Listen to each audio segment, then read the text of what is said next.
Welcome to another episode of Healing Conversations That Heal. I was going to say Healing with Conversations, Conversations That Heal. And it's Kate Bartley and Keri Daye here. And we're just going to expand on our last conversation that was on secure attachment. And we're going to discuss the healing part of that today. But first, Kate, would you like to give a little bit about what you do? And we'll get started. Sure. So I'm a transformational life coach, health coach, former physical therapist, and I specialize in working with women that are trying to overcome things on the other side of medical trauma, health anxiety, just trying to get their health back, restore their peace of mind and their sense of self and safety. Good. Thank you. And I'm certified life coach, healing and trauma coach. For me, it's just wanting to help people come to healing and wholeness in general, really. But I do also help women who are or have struggled with narcissistic abuse or betrayal trauma with a partner with sex or porn addiction. And but it's, there's a lot of things with the trauma area in general. So we're kind of, combining both of our niches together to kind of do this work. So, yeah. So today, going on the healing of insecure attachment, one thing to mention is that it is only in our regulated state that healing and change can happen. So that's really huge. And it is so important because a regulated, flexible nervous system has a lower rate of inflammation, which is reduced risk of stroke, heart disease, diabetes, and so many other things. So this is really important stuff we're talking about here. It affects everything. Yeah. It affects our health. It affects our relationships. It affects our life. Kate, what is some guidance to help someone cope with the emotional pain and distress that comes from healing and with healing from secure attachment? Yeah, I think even just listening to you say it that way and use those words, it just makes me think, okay, when we're in that regulated state, that's when we are feeling peace and joy and love and security, right? Like, and from that place, the parasympathetic nervous system's turned on and healing flows and restoration flows and fertility flows and digestion works, right? And life is good. Cellular functions that are supposed to be happening. And we engage with people and we're not closed, right? And creativity arises, all of those things. And when we're happiest. Happiest. Yeah, we're in the zone. We are time is standing still. And what the question you asked me, I guess, was when we were feeling distress, emotional distress, what do we do? I think the first thing is to notice that when we're feeling emotionally distressed, we're separated from that. Something has caused some disconnection. Something has pulled us out of that state and triggered us out of that state. And so fear has whispered, right? Is what I like to say. Yeah. And so it's all of a sudden we feel insecure instead of secure. And so I think the first thing that I've learned to do when that's happening is we've got to notice what's happening within us. It's a stop and it's an awareness and a noticing. Yeah. Like, it's like, ooh, something in me is feeling unsettled right here, right? If something's feeling insecure, what's going on, and just to begin to tune into the body, find that and being very curious. Yeah, and just being curious, right? Instead of what we typically do, and that is what, like, trying to think what I used to do. Push through. What'd you say? Push through. Push through.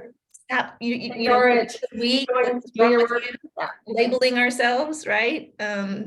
Or using our other strategies to push it away and avoid it or whatever. And so I think it's healing happens when we lean in and listen, right? Just like a caring health professional would do. In empathy, we have to turn empathy inwards, and we have to begin to go, what's happening? What's coming up? Where's that coming from? Have you felt this before, right? And I think it all starts there. Yes, thank you, for sure. Learning to give yourself secure attachment and befriending our nervous system is the main thing too, as well. Neuroception is so, like that's basically what you were describing, is it's helpful because it's our body listening to whether our environment is safe. It's listening inside of our body for cues beyond brain thoughts and awareness. Right, we're constantly doing that all the time. And I don't think we realize that. No, I we don't don't. think, we're going to church and we're getting irritated at ourselves for our reactions and our outbursts or our sulking or whatever's happening. And we're trying to, God help me to act, like, of course we're taught that, right? Like this people pleasing pattern of, I just need to be Christ-like here or whatever. And it's, what did you say that started that conversation? I'm going down a rabbit hole now. But it's recognizing, that yes, that this is beyond cognitive or conscious awareness. Our body's responding to our environment. So if I get on this call with you and I see you like not looking at me, not asking me questions, you're looking like you're irritated with me or whatever, right? Like I don't have to think anything about that. My body's very familiar with stored memories around those kind of interactions with people, and it's going to automatically start to tense up or pull back or shrink back, right? And so just recognizing what's happening inside of us is so important. Yeah, what's going on, for sure. And talking about, how important it is for our health, because a rigid nervous system has an impaired immune function and inflammatory disease. Response. That word, inflammatory disease, digestive anxiety, chronic fatigue, depression, social anxiety, and isolation and loneliness. So that's what happens when our system isn't flexible. It really affects everything.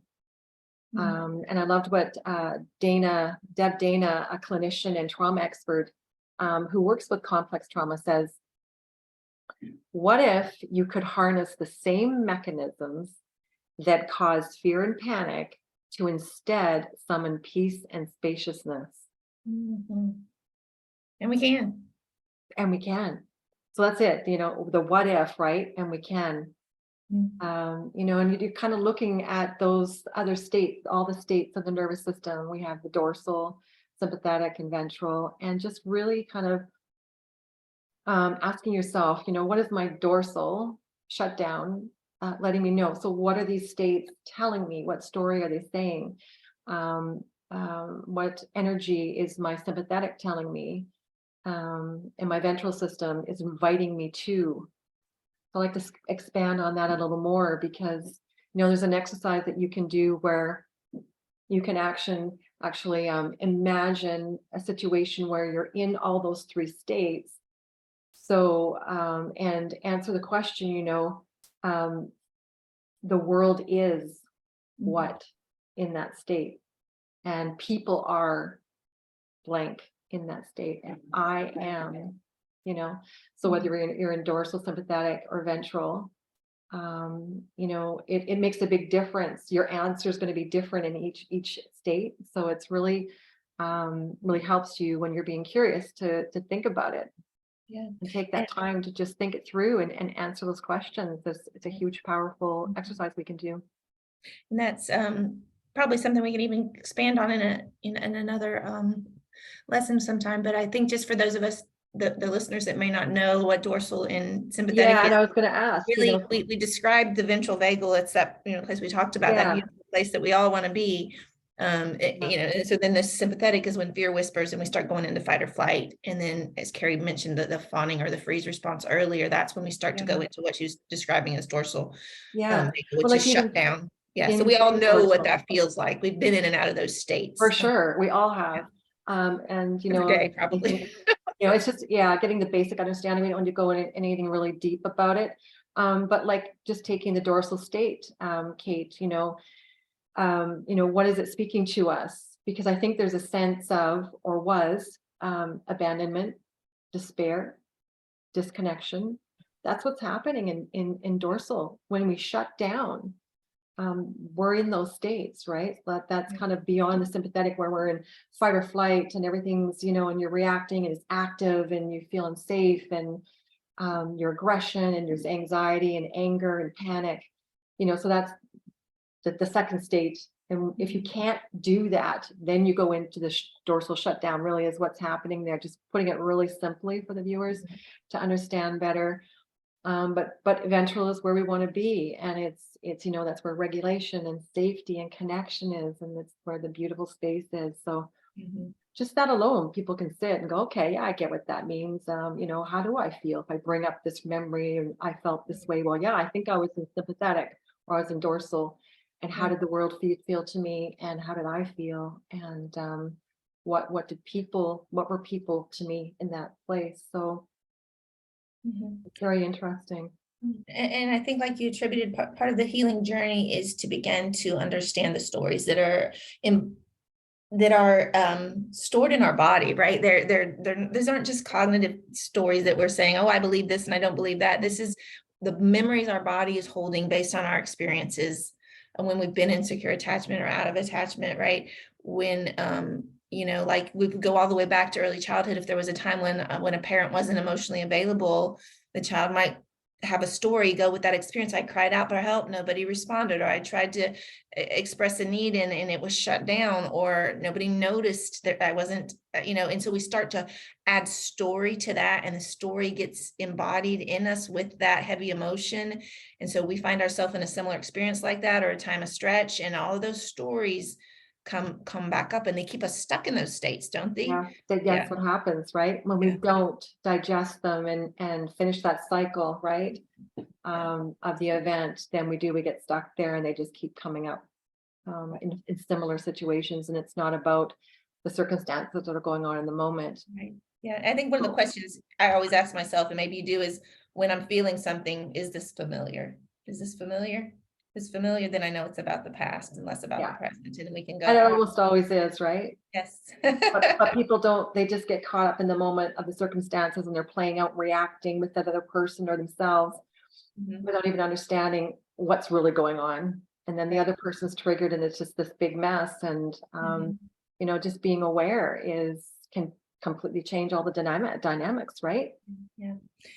And along those lines, as we're talking about healing, we were talking again about that state. When we think about those different places that we're in and out of, whether we're in fight or flight, or in this freeze response, or up in this beautiful ventral vagal state where healing flows, it's so important to understand, like you were saying, the inflammatory effect or the power of healing that's happening in each of those states. And if we can focus our healing work on figuring out what's triggering us to drop down and how to get back up, that's such a big part of the solution in our pathway to health and wholeness. Because if I'm in this place of fight or flight, I'm trying to run around to every doctor trying to fix everything, and then the energy that's in my body is blocking my healing. It's ramping up adrenaline and cortisol and all of these things. And so we're going around going, oh, we have these adrenaline or these what's the word I was going to say? Hormone problems, and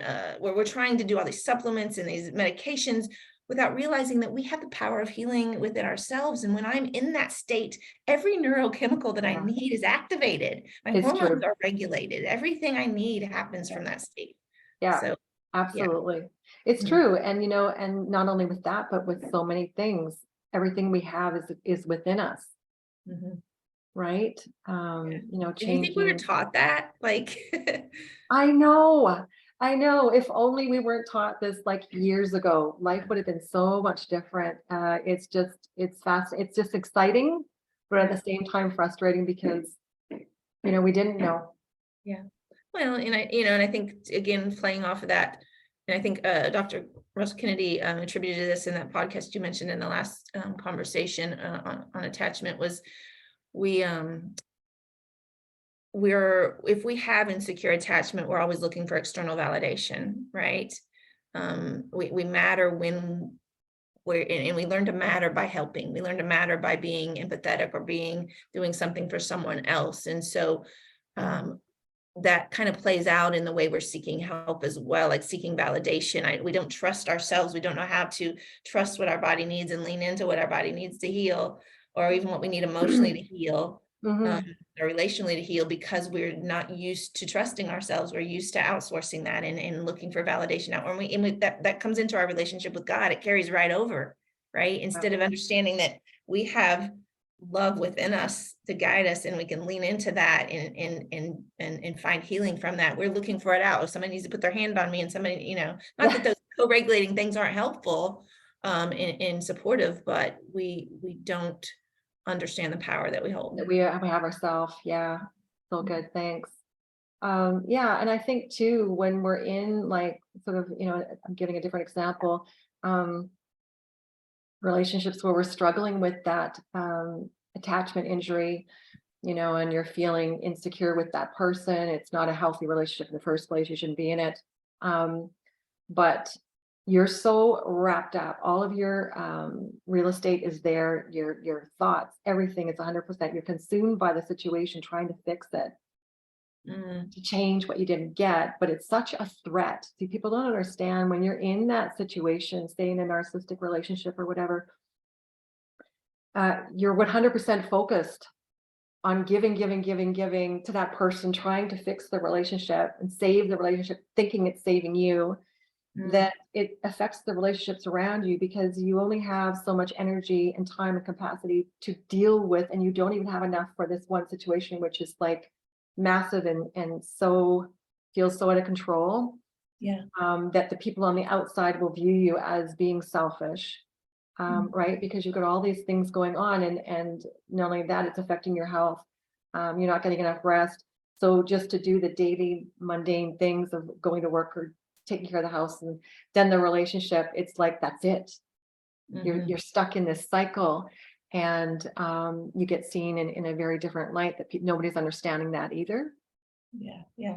Well, in healing starts with energy, right? I always say this, it's like my first session I'm working with clients is healing starts with energy. And whenever all of your energy is being used to try to maintain safety, it's difficult to have the energy to begin shifting our patterns and beginning to learn how to heal. So we have to create some kind of a safe environment to allow for those shifts to begin occurring in our own journeys. Yeah. And most of the people that are involved, none of them are really aware of what's really going on. So, which is too bad, right? But getting the support and awareness is everything, and then you can shift that and start to work through the things that aren't working. But yeah. Can I ask what some of your first steps in healing for your journey were? I intuitively knew a lot of what we're talking about. I was doing those things, but there was also a lot missing too that I didn't know and understand. I didn't really understand what was wrong, what was going on with me. I didn't see it as an attachment wound. I didn't necessarily even know I was in a narcissistic relationship when, difficult seasons of my life. But I was intuitively trying to ground and reach for answers and things that helped me the best I could. So whether that was, connecting with people, I read a lot, music, different things that I feel like are kind of my passion I align with, like kind of expressing myself creatively, going to naturopaths and trying to do certain things, but as you know, that doesn't really quite cut it. It's something much deeper. So there was lots of things I was trying to do, and spiritually, and not trying to do it all on my own strength and stuff, but adding all this to it just brought it to another whole level. I couldn't have, I healed, I got better in a lot of ways, but there was still more work to do.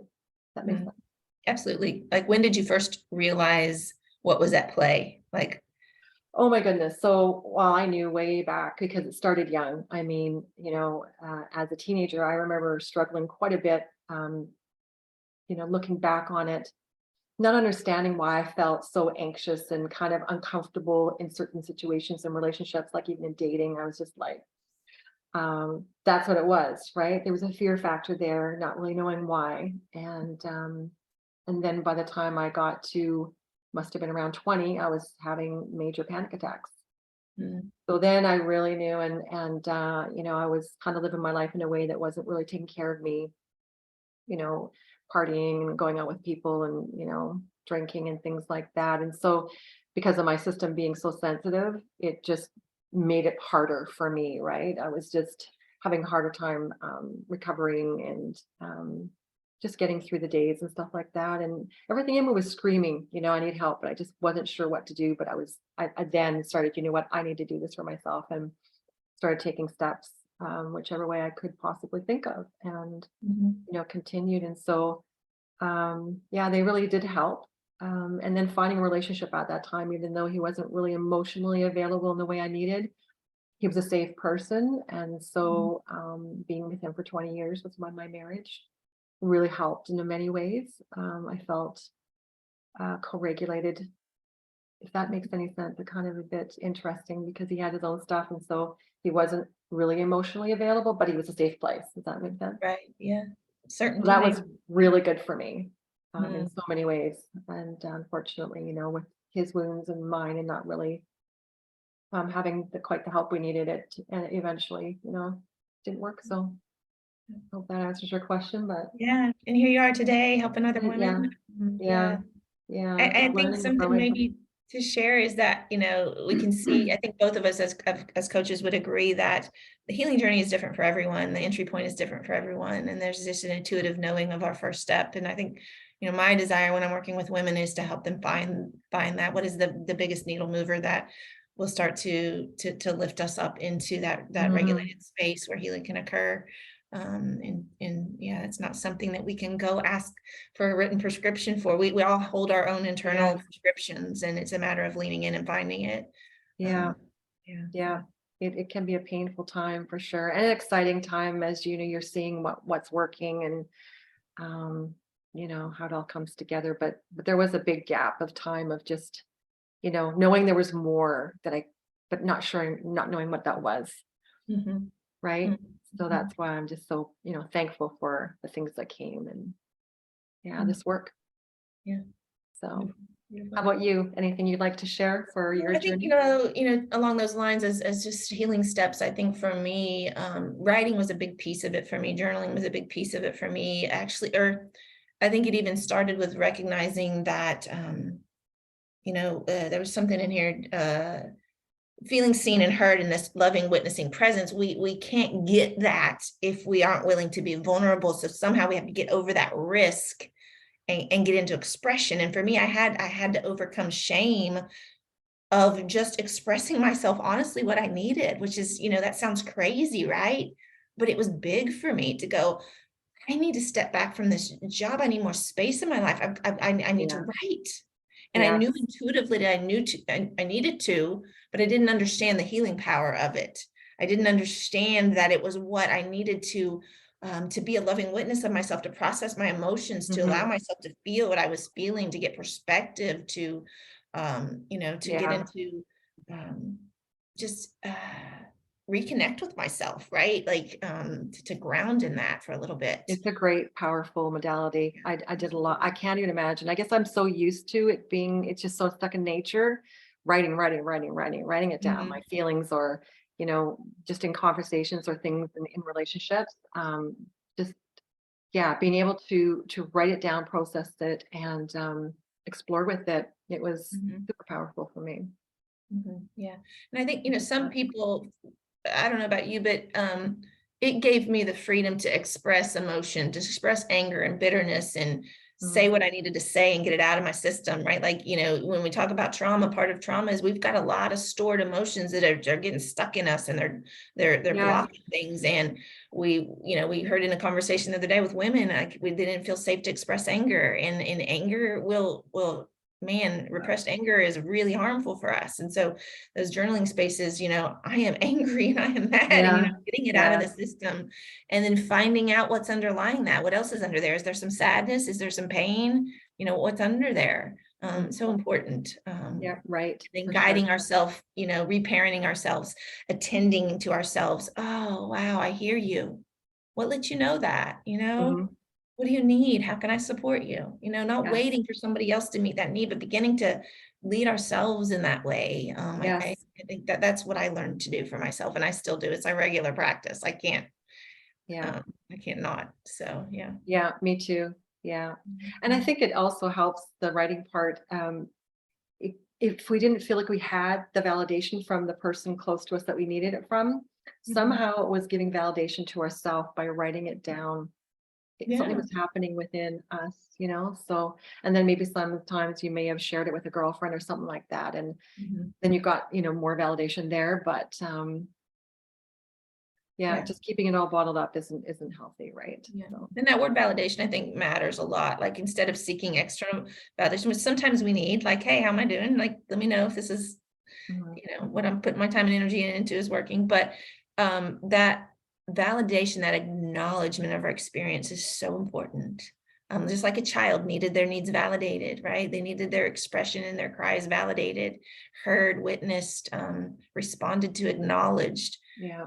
It's our opportunity as adults now to do that for ourselves. Reparent. And then from there, we Yeah. can learn to ask for what we need as well from others. Yeah. Yeah. Reparenting ourselves. It's a good thing. And we can do it.